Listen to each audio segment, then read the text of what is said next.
reality of what was happening at Lancaster Stockyards became apparent. And a few years ago, I went to Lancaster Stockyards and I took this picture. It's now been closed down, and it's being taken over by nature. Unfortunately, now it's been bulldozed, so that's a good thing. It's being turned into some kind of development, so that's not such a good thing.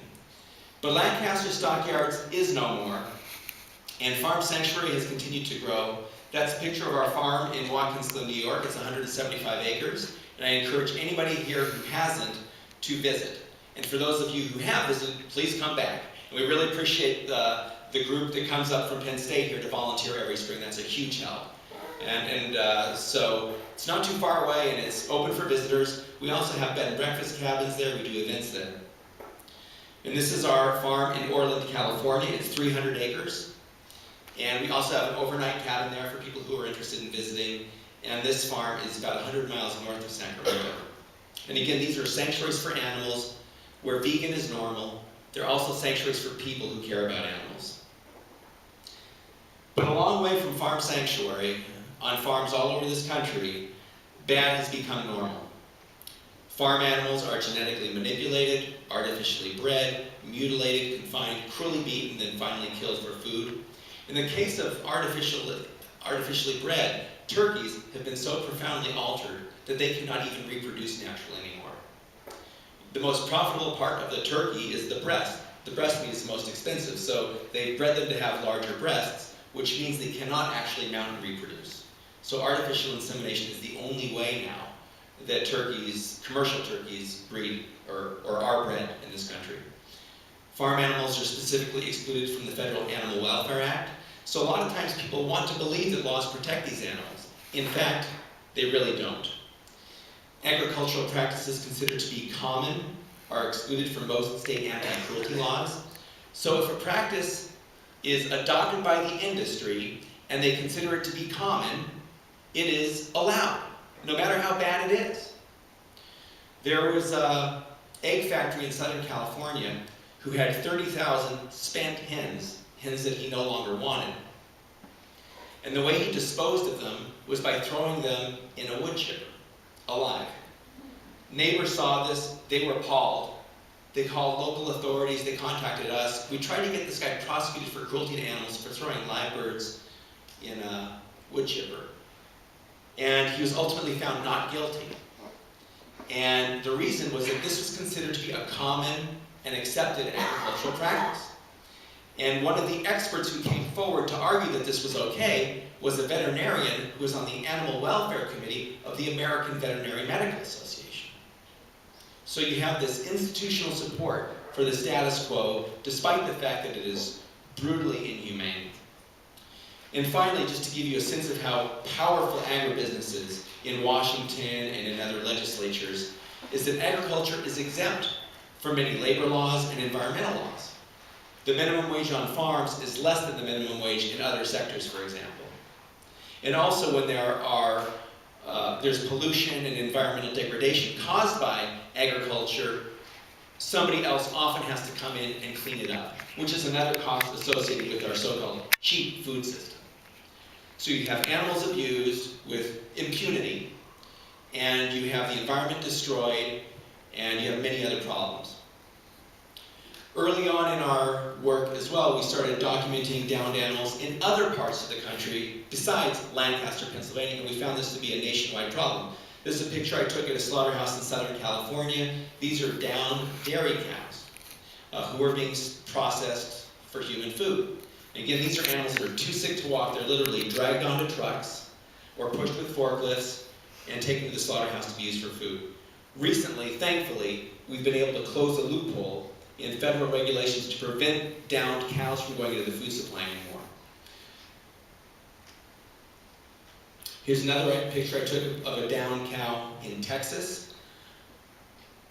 She was brought to the stockyard with her calf.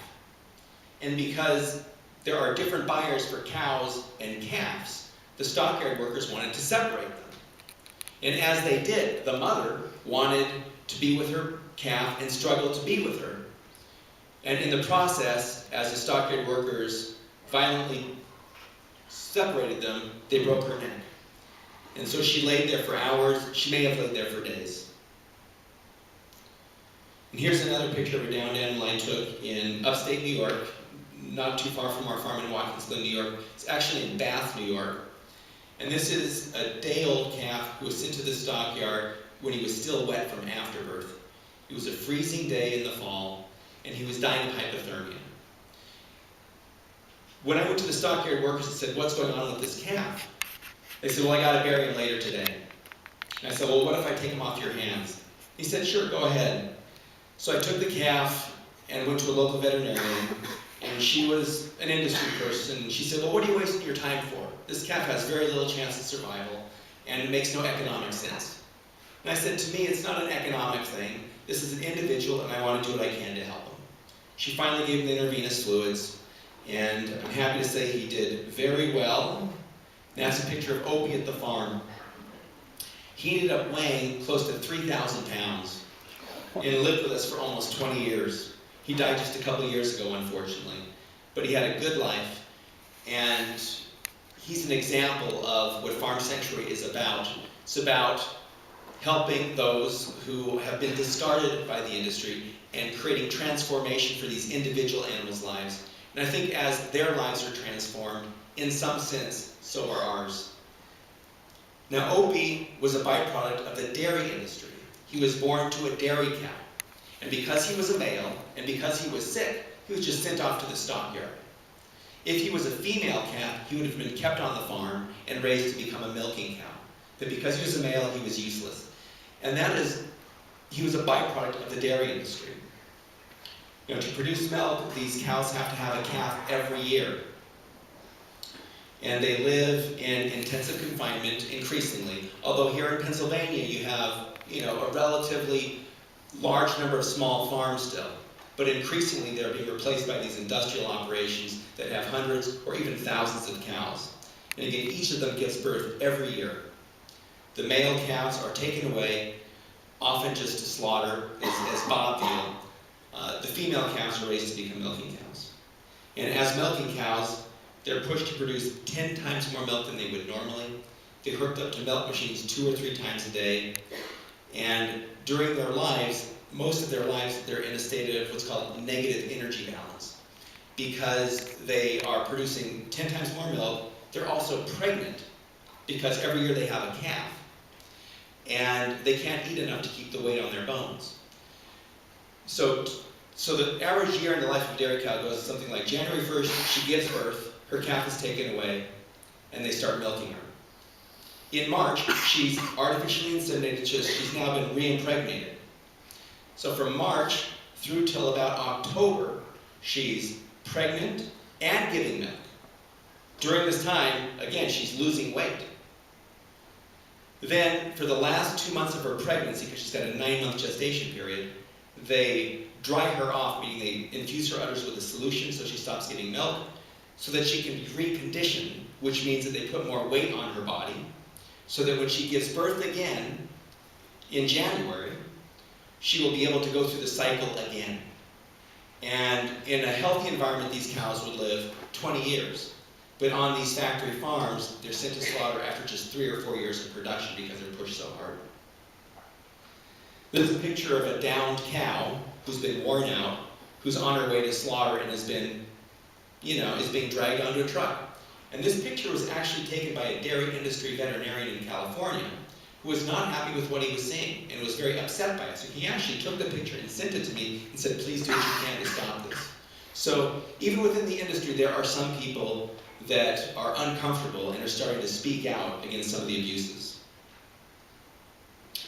As I mentioned earlier, the male calves that are born to these dairy cows are useless to the dairy industry. Some go directly to slaughter, but some go into the veal industry. In fact, the veal industry is a direct byproduct. It was literally born out of the dairy industry. These are male calves that had come from dairy farms, and the day after, or shortly after that, they're chained by the neck in these small wooden crates, and that's how they live their entire lives, unable to walk, turn around, or exercise.